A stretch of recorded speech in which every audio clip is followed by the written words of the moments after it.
Hello, everyone. Welcome back to your newest episode of the Cosmic Matrix podcast with your host, myself, Laura Matsu, and my husband, Bernhard Gunther. And on this episode, we are going to discuss how can we heal this polarized world.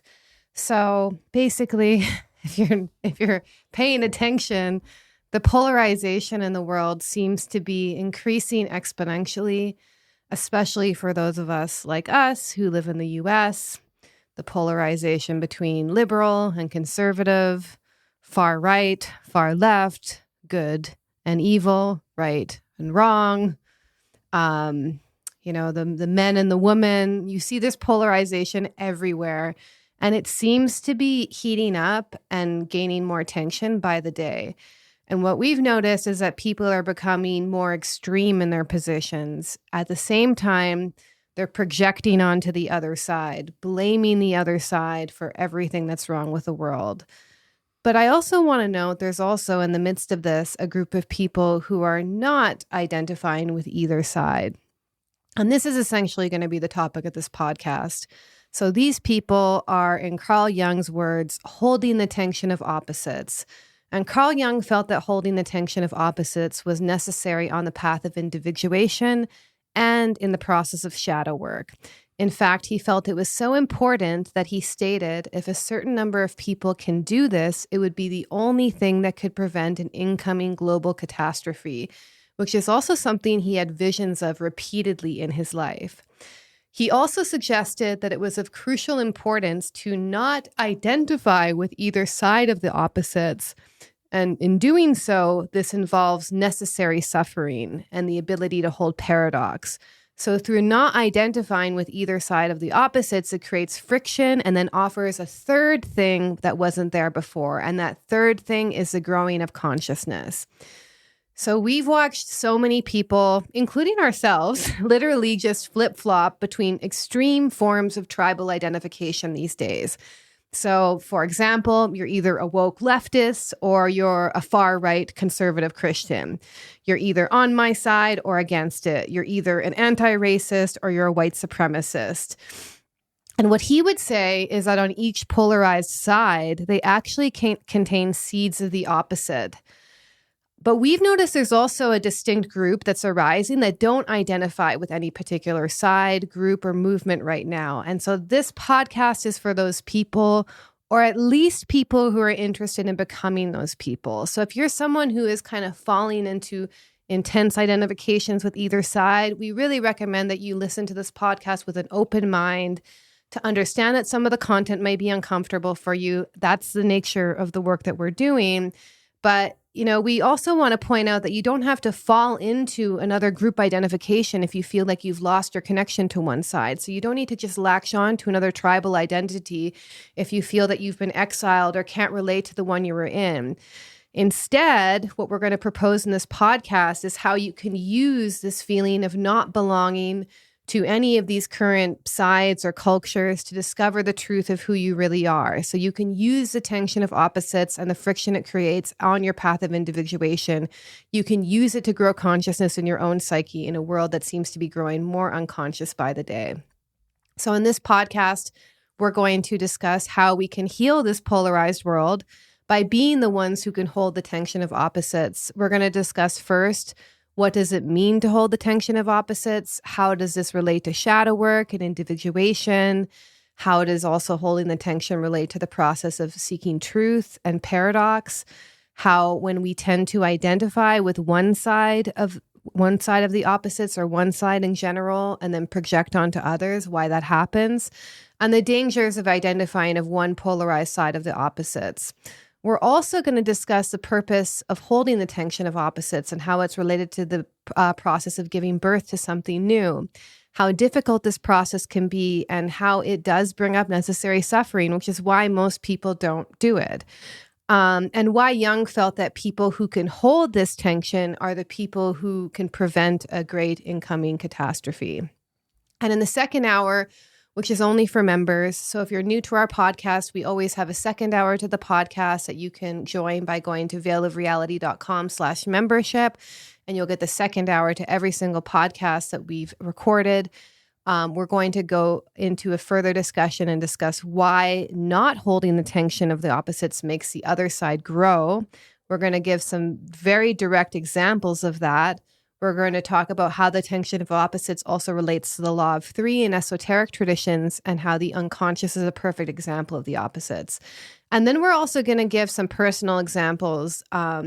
And we're also going to give an example we witnessed in the world. I don't know, for anyone who kind of pays attention of what goes on Twitter, a very perfect example of this happening with a conservative influencer named Lauren Southern, who basically was branded far right, was a conservative influencer, and ended up taking fully on the trad life, only to realize that the man that she ended up in a relationship was abusive. She became a single mother and started to basically kind of find the tension between her conservative, right-leaning trad life sides and seeing the importance of basic women's rights. And then lastly, we're going to give you some practical prompts for working with your shadow and projection so you can hold the tension of opposites within you.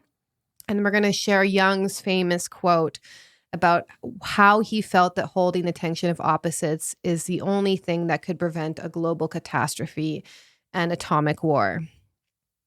So let's go right into it. So you want to just cover kind of the basics?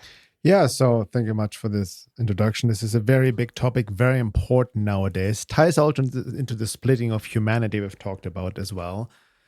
Based on level of being, not just based on belief, but there's also this polarization happening, which also ties into a deeper agenda from the Matrix perspective, the divide and conquer, right? Pitting humans against each other by identifying with a strong belief or ideology.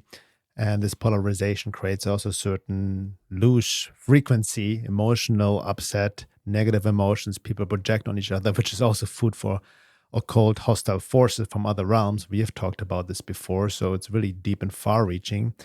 But this is really important to understand this concept of holding the tension of opposites and how this relates into shadow work and the foundation of Jung's work, really. As Laura just talked about how this relates to the process of individuation, not just to merely become an individual in the context of society, but to individuate, to connect your true self, the real I, that is not identified with either side. Right, and that's the core work. And really, the foundation of this practice is also related to shadow work in terms to retrieving your projections or becoming aware of your projections and triggers. So that I would even right away state is the fundamental necessity or the prerequisite to be self-aware enough to understand the concept of shadow projection and triggers, and understand when you get triggered and how you externally project. And then having the discipline, quote unquote, to retrieve those projections and don't project your shadow onto others. Because as long as we keep doing that, we keep fueling this madness in the world, right? And it's coming out in not only human conflict, but even global war and all of that. Yeah, so it was basically a foundational practice of Jung. It relates to the process of shadow work and individuation. And he basically believed that paradox was the foundation of some of the deepest truths and was deeply inspired by alchemical principles with this idea of holding the tension of opposites. And he also saw that the opposites are present in everything in this world. So we have the conscious and the unconscious, good and evil, night and day, light and dark, male and female, yin and yang. So it's provable by just observing nature. But for most people in the world, they can't hold this paradox. So then they revert to a one-sided position in order to feel more secure and relieve the anxiety that and the ambiguity that holding the tension creates. So that's why people tend to gravitate towards a certain side or position, because it actually relieves that tension. That also relates to the concept of psychological splitting, right? Yes. When you can only see things as all good, all as bad. We have talked about this before, lacking nuance. Yes. And only external, right? You see yourself as all good and only evil is out there. Well, that's a practical way that this ends up creating a lot of war and conflict. And that's why he felt that not being able to hold the tension was a great danger for many reasons, because when these opposites are not integrated within us, we will then most often project onto the other side, onto people around us. So for example, if you identify yourself as good, without acknowledging your capacity for evil, you will then project evil onto people out there while you're blind to the same qualities within yourself. Your own shadow. And as a result, unconsciously create more of that based on the esoteric or divine law, as within, so without. The unconscious shadow of people, what they deny within themselves, is manifested in the external world. Yeah, and he has a great quote to kind of summarize that, where he says, the psychological rule says that when an inner situation is not made conscious, it happens outside as fate.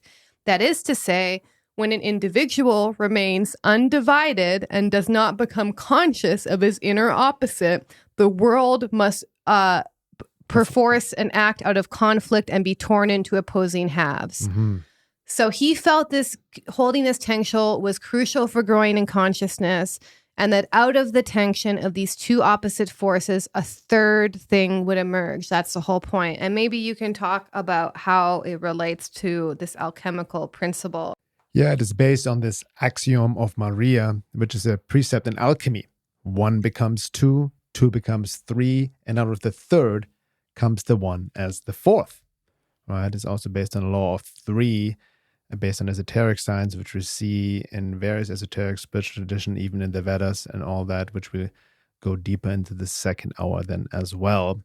But here's, going back to Carl Jung, he used a very fascinating metaphor for individuation, stating, one is unconscious wholeness, two is the conflict of opposites, three points to a potential resolution, the third is the transcendent function, described as a psychic function that arises from the tension between consciousness and the unconscious and supports their union.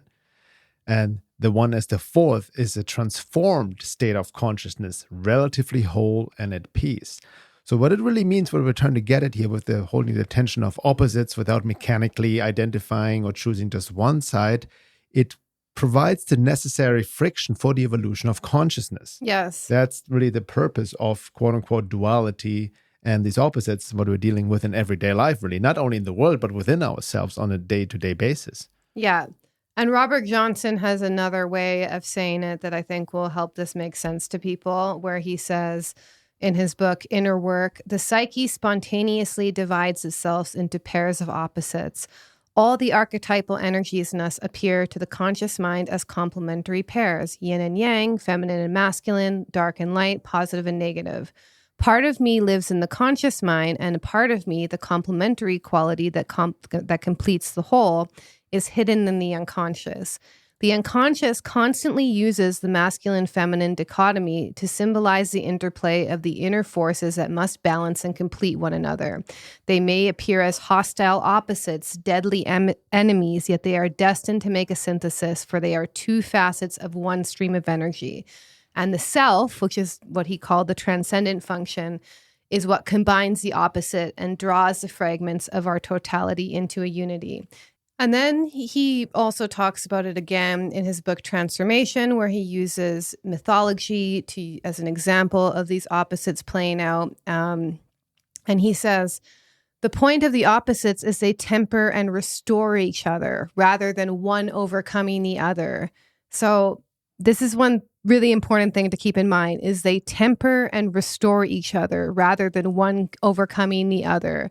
So just to stop for a moment, if you think about that in terms of the political realm, the conservative right and the progressive left actually temper and restore one another. They have a necessary friction, a balance that they create. Can you see that? Absolutely. And that the madness and insanity of it all, and that's why we recreate more and more evil, more and more war, more and more destruction, chaos, struggle, even to the brink of another fall of a civilization, dark night of a civilization, as the mother said, is that the one side is trying to get rid of the other. Exactly. Which is entirely impossible. Yeah.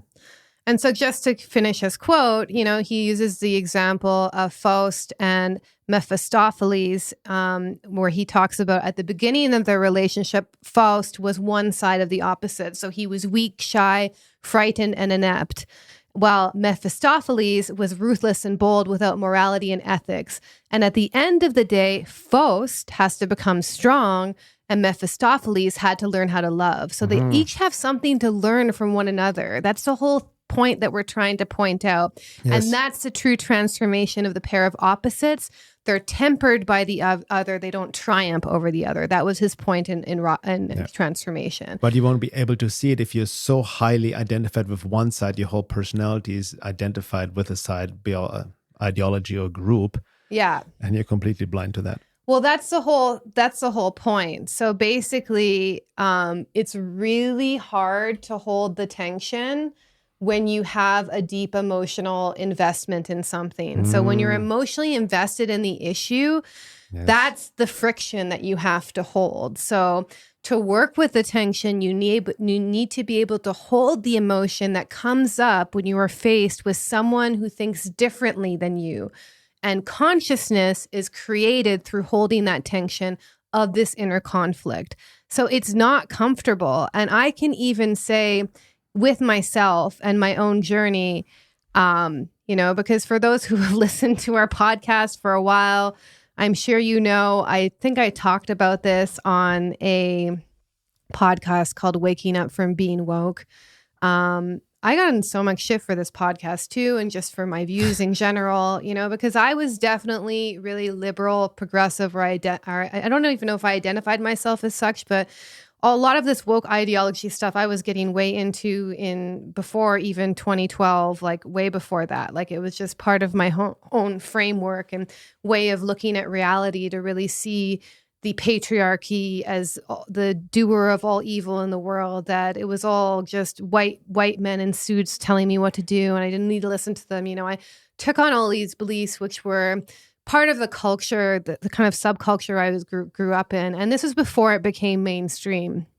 And then what happened is, because of how toxic and just really radical the left got, and it really became this totalitarian dogma. Like, you aren't able to say anything that they don't agree with. I wasn't able to even speak my mind about certain things, or also I would get branded a bigot or a racist. I started to really see the insanity and almost the Wetiko virus that had taken over the left. And then I started thinking like, wow, like, okay, so what are the conservatives saying? And then started actually opening myself up to the whole other side, which I never paid attention to. And in fact, I projected deeply on to really consider what they were saying. And it actually began with Jordan Peterson. And I know all sorts of people have all sorts of projections towards him. I'm just pointing out this as part of my story. It actually began with me opening up to what Jordan Peterson was saying and considering his point of view, and actually being able to really see it logically and be like, okay, he has points there, And I don't think I ever gravitated towards the other side completely, but then I started to see, what, I actually also do have values that are more conservative leaning, and I actually can agree with a lot of the things that they're saying on one side. But now, a few years into this, I've really gained this ability to hold the tension. And instead of seeing all of the leftist beliefs that I had as wrong and then just throwing them away and then becoming a trad life, conservative, Christian, whatever, I'm more holding the tension, and I'm really going through my former beliefs with a fine-tooth comb and really reflecting on them deeply. Like, for example, even the climate change thing, is climate change being used to push all sorts of nefarious agendas? Yes. But do I care about the environment? And do I think that's an important thing to care about? Yes. So I'm constantly battling with these kind of beliefs within myself without flip-flopping from either side. And also, are there conservative values that I appreciate? Do I think we should actually strengthen the family? Do I think that they have values that they're speaking about? Even the idea of returning to some form of traditional religion as a framework, I think, is valuable for this culture.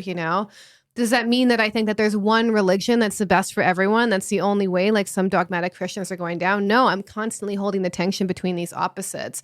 And that's the whole kind of thing that I'm trying to point out that people do. It's not comfortable. It takes a lot of self-reflection. It takes a lot of looking within.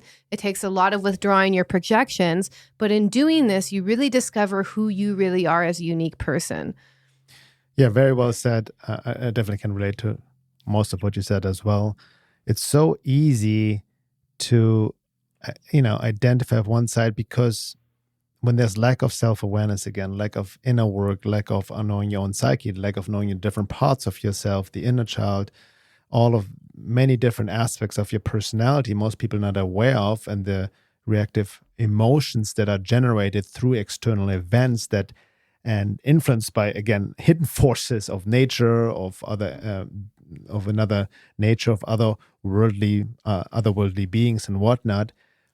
You just have literally no free will, so to speak. That's really what it comes down to. Now, as you were sharing this, holding the tension of opposites also generates true free will without identifying, mechanically making decisions because of your identification, emotional reaction. Yeah, or making decisions because, this is what the liberal progressives believe. That's therefore what I believe. You're just falling into the group hive mind, falling into these group identifications. Or if you define yourself as a right trad conservative, okay, this is what they're doing, I'm just going to do what they're doing. It really takes sincere inner reflection and not just gravitating towards another side, which will relieve the tension. It is actually much easier to be like, okay, what did the left believe? Check, check, check. I'm going to believe this too. Or what did the right believe? Check, check, check. Exactly. It is actually easier to do this. This is actually the more difficult position.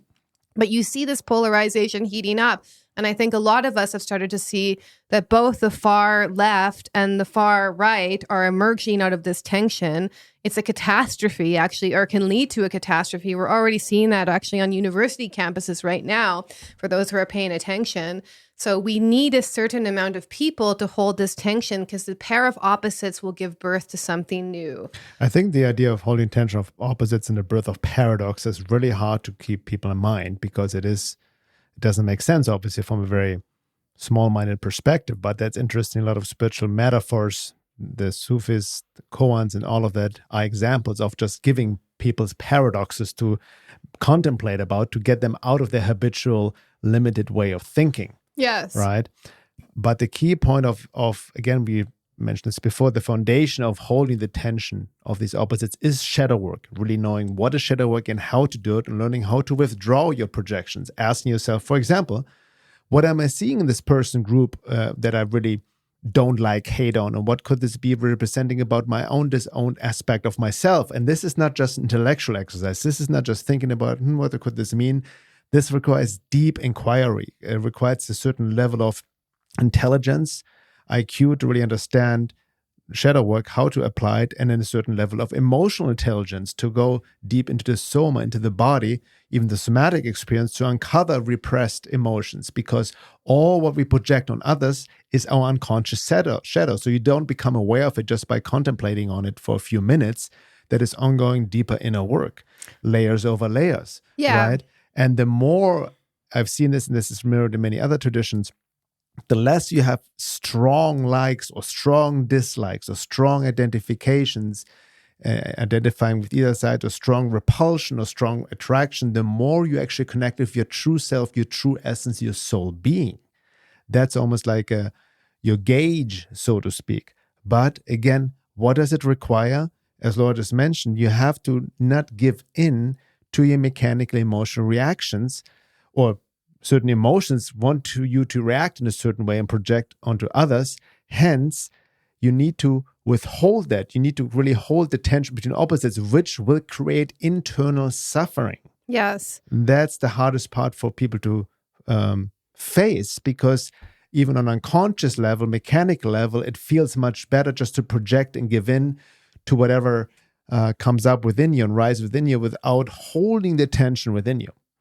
Yeah, I mean, you can see this principle in nature. So, for example, when you add water to soil and a seed, it turns into a plant, a new thing. That plant is something new. So the most important part of this is, can you let two things be true for you without feeling the need to resolve it? And he even, I don't know if it was Jung or someone else I was reading about when I was reading this, but, they basically made an example of how at a certain point in development, the child realizes that they both love their parents and hate their parents.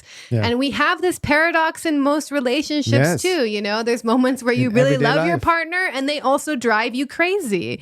And if you don't acknowledge one side, actually, if you only say, oh, I only love my partner, they're only great, that tension of the moments that they drive you crazy will build and build and build until you explode on them. Exactly. So this is really important to understand, again, because people with lack of introspection, you don't know who you are. Know thyself, the ultimate quest to really know yourself.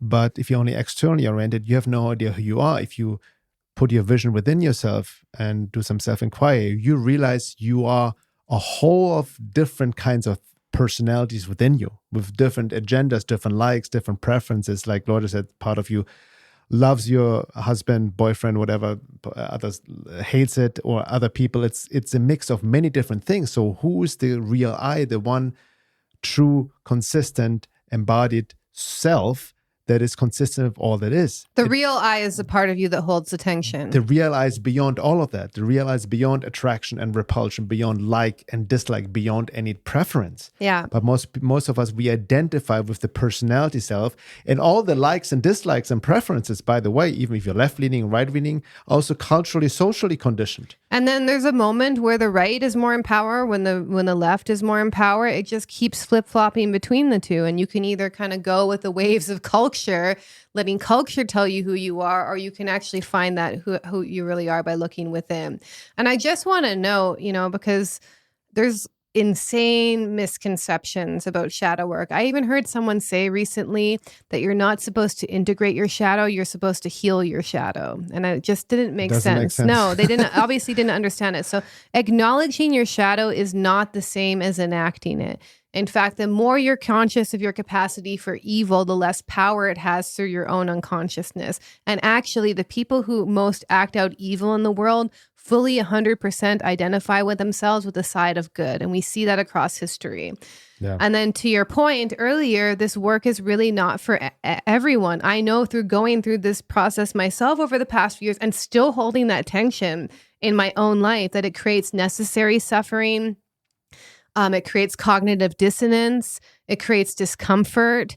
Conscious suffering is different than unconscious suffering. So conscious suffering we do as a product of our own inner work, of facing the issues within ourselves, of looking at our shadow, looking within. That's conscious suffering, which is necessary to hold the tension. And there's also unconscious suffering, which is us enacting the same stories, the same scripts that keep us asleep again and again and again. It's unnecessary, actually. Exactly. So when you believe a false story about yourself that you carried from the past, like a belief, I am worthless, and then keep acting in the world like you're a worthless person, or treating other people like they're worthless, projecting on other people, that's unconscious suffering. Conscious suffering is you withdrawing that projection and inquiring about the origin of it. Yeah.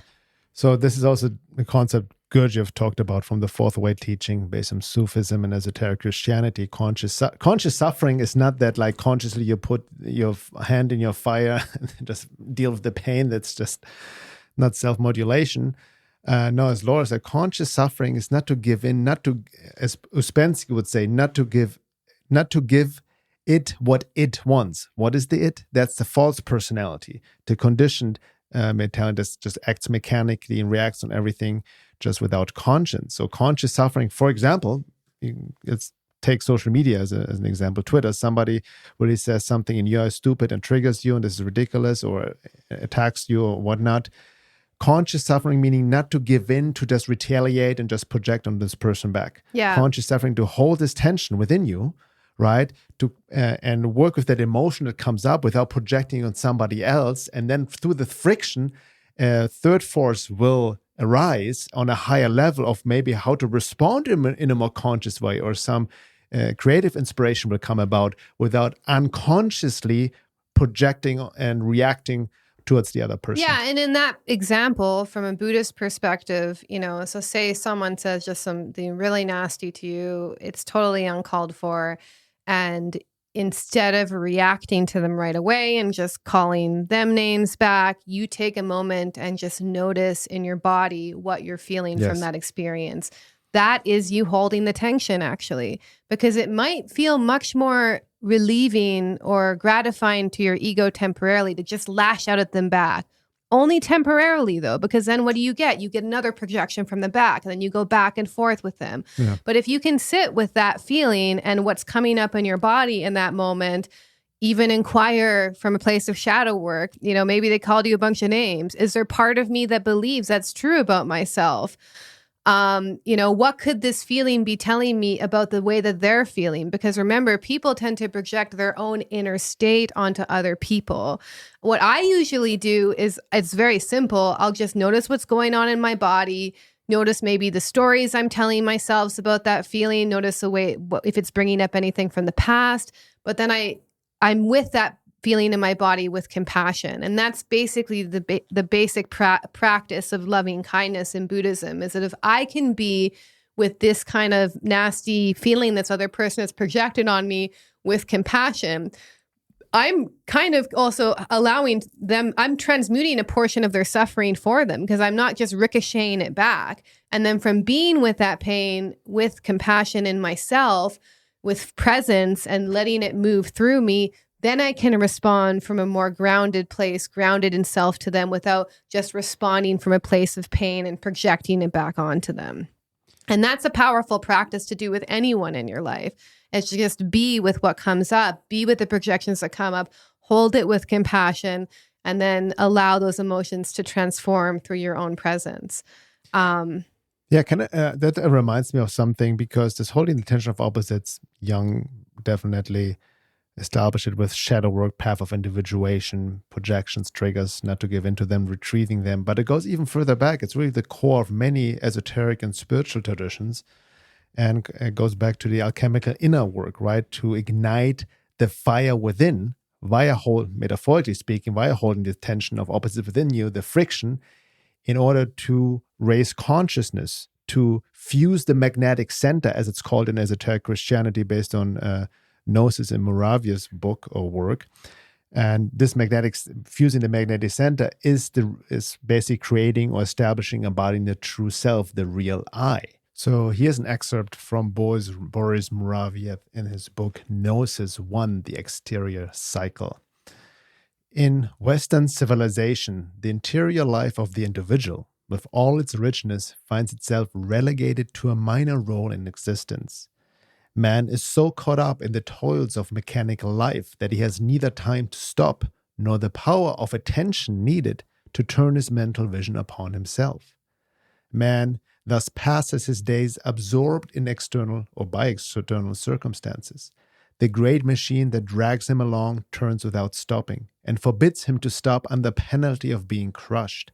Today, like yesterday, and tomorrow, like today, he quickly exhausts himself in the frantic race, impelled in a direction which in the end leads nowhere. Life passes away from him almost unseen, swift as a ray of light, and man falls engulfed and still absent from himself. So he's basically saying people are so focused on the external world that they're not in looking at the inner world. Exactly. And also it makes a good point. People are so preoccupied, their lives are so entangled in the wilderness, as Moraviev would say, in the matrix, with responsibilities, with making a living, that people don't even have time anymore. Yeah. Right? It's almost by design. Yeah.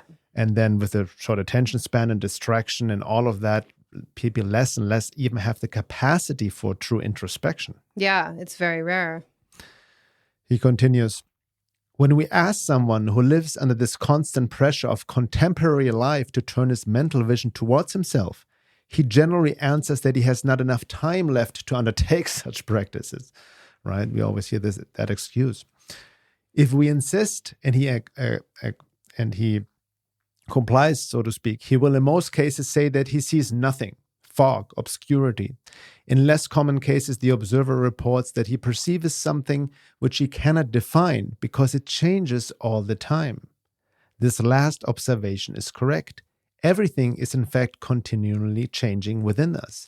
A minor external shock, agreeable or disagreeable, happy or unhappy, is sufficient to give our inner content, I, a quite different appearance. Yeah, I notice that all the time. I mean, I've been an introverted person. I'm just an introverted personality type. Carl Jung would call me an introverted feeling type. And I constantly feel my inner life changing and morphing in relation to what happens externally. Exactly. Even a little thing like someone's like, I'm working and someone interrupts me and then all of a sudden I'm startled, I have anxiety, I lose my focus. Like there's a constant interchange between what happens externally and internally that I think most people are not aware of. Exactly. And then he continues, if we follow up this interior observation, this introspection without prejudice, will soon constate, not without surprise, that our I, of which we are so consistently proud of, is not always the same self. The I changes.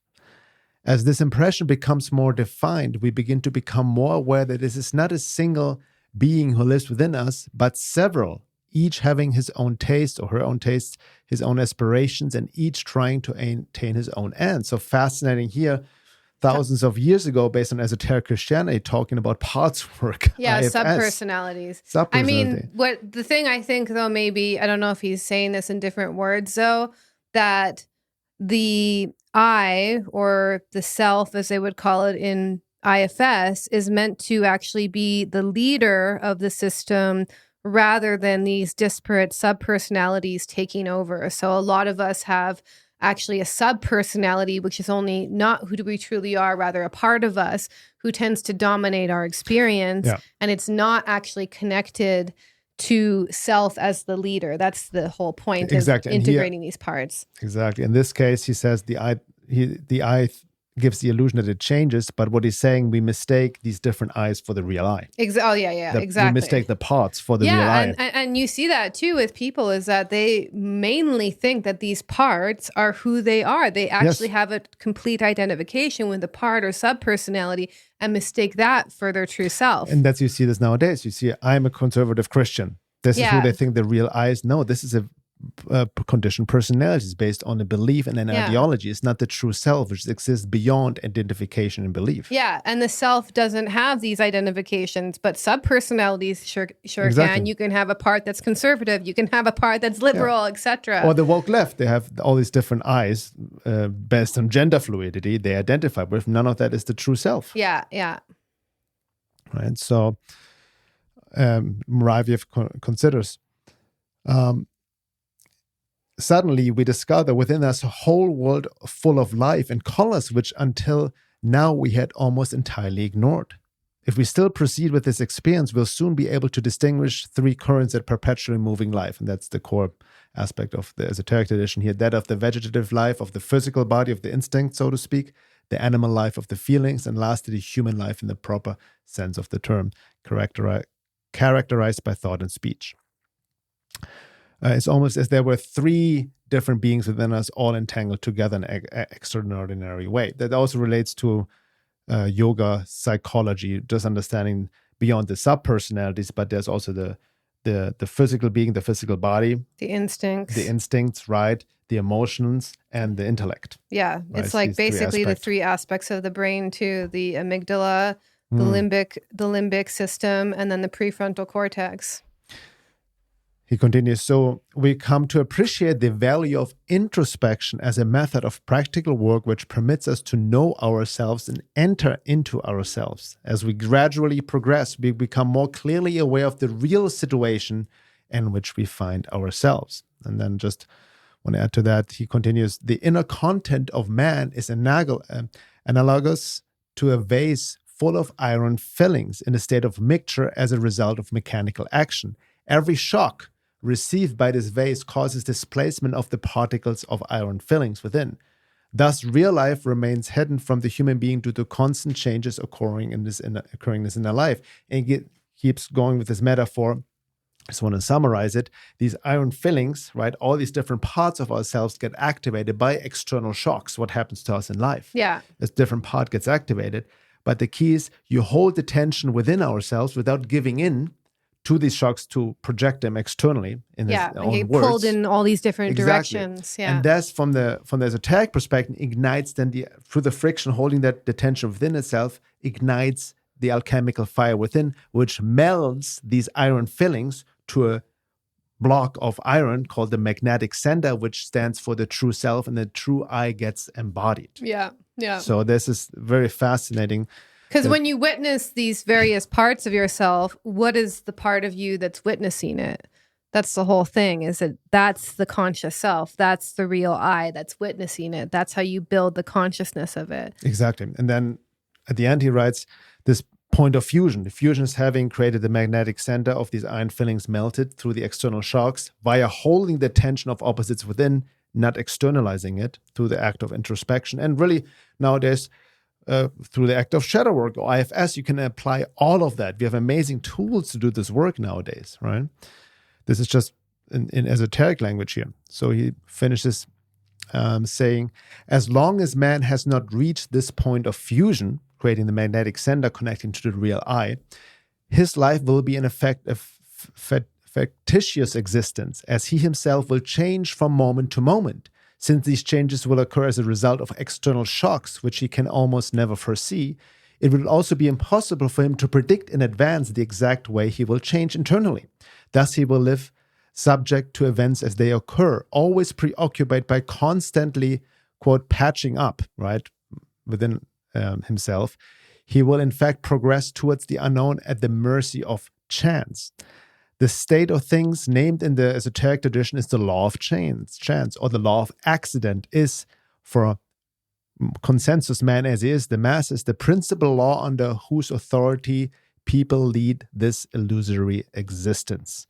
Esoteric science indicates the possibility and the means of freeing oneself from this law of accident or chance. It helps us to begin a new and purposeful life, to become logical with ourselves, and finally become our own master. But begin effectively on this way, one must first clearly see the situation as it is. So can you just summarize that last part so people are understanding it? So basically, now, this is the whole idea of what we've talked about in even contest soul embodiment, the path towards awakening, to bring forth essence, to identify with your true self and make the ego the master out of it, right? Put the ego in its right position of being influenced by the divine, by your true self, and have this one consistent self within you. That's how you exit the matrix, so to speak, which is an aspect of what he calls the law of chance or law of accident. And the more you come from your true self, essence, you're not thrown off by external events, by whatever happens in the world. You have more your peace within, as the mother would say. You're not overly invested into likes or dislikes or strong opinions or, right? Like I mentioned before, the more you're coming from the true self, you're more detached, not dissociated. Not dissociative based, like checked out of body, but a true detachment coming from the self, witnessing what's happening externally without identifying with any side or identifying with anything within yourself. That's kind of how I feel now too, with like witnessing, kind of going from like one side of the political equation and looking at the other side and then realizing, okay, neither side really relates to me, but who am I? What do I really care about? And really using that to get to know myself on a deeper level. And I think this is such a great opportunity because I think many of us can see these polarized sides, can see how insane they're getting. Yes. And a lot of us are just kind of taking a step back and observing it and using this as fuel for inner work to really discover who our true essence, our true nature. And I just want to close because, Jung really said that this is not for everyone. Again, it creates necessary suffering. It feels better and relieving to identify with one side and then project all that's bad and wrong onto others. So you have to get into a good relationship with conscious suffering in order to do any inner work, in my opinion. Even the act of like sitting and meditating and observing your thoughts involves conscious suffering. Yeah. Like you want to move, you want to check your phone, you want to get up, it's conscious suffering that it teaches you to go through. But also, Jung acknowledged that holding this tension is usually painful and bewildering. And he said it brings moral torment. And he says we experience it as a crucifixion. So it is really painful at first. It is bewildering. I definitely experienced that when all of this craziness went down, and I just started to realize a lot of my beliefs had been conditioned into me from culture, and I had attached to them through my own trauma. It was a bewildering and painful process. And for a period, you're like in no man's land. I think you're actually, when you hold the tension, you're in no man's land the entire time, because you can't just jump onto another ideology to identify with. You're going to say something? No, so go, I was Ed. You can't just jump onto another ideology to identify with. You just have to be in that bewildering place of torment, and out of something, new consciousness emerges, actually. It's very powerful what happens. I've literally felt moments where I sat and withdrew my projections towards someone or something out there, and I actually felt a part of my soul, a part of my true self come back into my body. Yeah, but that, what did you call? I laughed because he said it so brilliantly. Bewildered state of torment. Yeah, that's, I have mentioned that before. I've written an article about it. That's what Gurdjieff talked to, coming face to face with the horror of the situation, which is most people mistake understanding this idea of coming face to face with the horror of the situation in regards to what's happening in the world. Sure, there's a lot of horror or evil, but what he referred to as the horror of the situation within yourself, realizing, oh my God, who am I? Everything, these different parts are just conditions, programs, wounds, shadow aspect, inner child, different parts. None of that is my true self, real I. Social conditioning, attachments, identifications, beliefs, ideologies, sides, all of that is not your true self. And you can get very far away from yourself through this cultural conditioning process. Yeah. You can get very far away from yourself. But the key point that work, to hold the tension in opposites, to ignite the alchemical fire, diffuse the magnetic center, bring forth the true self. That's also the true meaning of the second birth, to be reborn in the true self. Yeah. That will bring order out of chaos. That will bring harmony, peace. That will truly help the world in way more ways than trying to fight the opposite out there externally, when you just create more of the same. And it gets even worse over time, because it can literally result in the destruction of civilization. Yeah. So just to close, Jung never expected that the majority of people would be engaging in inner work. So you have to understand that by virtue of engaging in this process, you are entering a minority. You are removing yourself from the herd. You are removing yourself from the mass formation psychosis. But all he hoped for was enough, and he called that a leading minority. And he said, if enough can stand the tension of the opposites in themselves, we might be able to creep around the innumerable threats and avoid global catastrophe. And Robert Johnson, paraphrasing Jung, has a great quote. I believe it's from Inner Work, one of his books. He's a great person to get into if you're first getting into Jung. And he says, people often ask Dr. Jung, will we make it? Referring to the cataclysm of our time. He always replied, if enough people do their inner work, this soul work is the one thing that will pull us through any emergency. Yes, beautifully said. And before anybody gets triggered here and says about thinking about other people all the time, if they don't do enough inner work, no, look into the mirror yourself. Are you doing the inner work? That's which we can only focus on, right? We cannot control what others do or don't do, right? No one can force this work on others, but it's up to you to do it. So continuing on in the second hour, we're going to discuss why not holding the tension of opposites makes the other side grow. We're going to give examples of that. We're going to talk about how this relates to the law of three in esoteric traditions, and how the unconscious itself is a perfect example of the opposites. We're also going to talk about Lauren Southern, very recent article she just released. She's getting totally slammed for it. She was a conservative influencer who basically made anti-feminist content, I would call it. She's considered to be far right, but we know far right is just basically conservative people. Anyway, she ended up basically stopping her channel to live a trad life, only to realize that the man she ended up with was abusive. And then she became a single mother who realized how important basic women's rights are. So I'm going to talk about that in context, but this is an example of the tension of opposites and what happens when you go from one extreme polarized side and how it kind of creates the other. And there's also, we talk about, which is very current right now with this, in the increasing pro-Palestine protests on campuses. Oh, yeah, that too. And, Israel versus Palestine, and that definitely a tension of opposites right there. For sure. And we're also going to give you some practical prompts for working with your shadow and projection so you can hold the tension of opposites within you. And lastly, we're going to share Jung's famous quote about why he felt holding the tension of opposites is the only thing that can prevent a global catastrophe. So if you're not yet a member, you can go to veilofreality.com/membership and join and listen to every second hour. And for those who are joining us, we will see you on the second hour. Excellent. Thanks so much.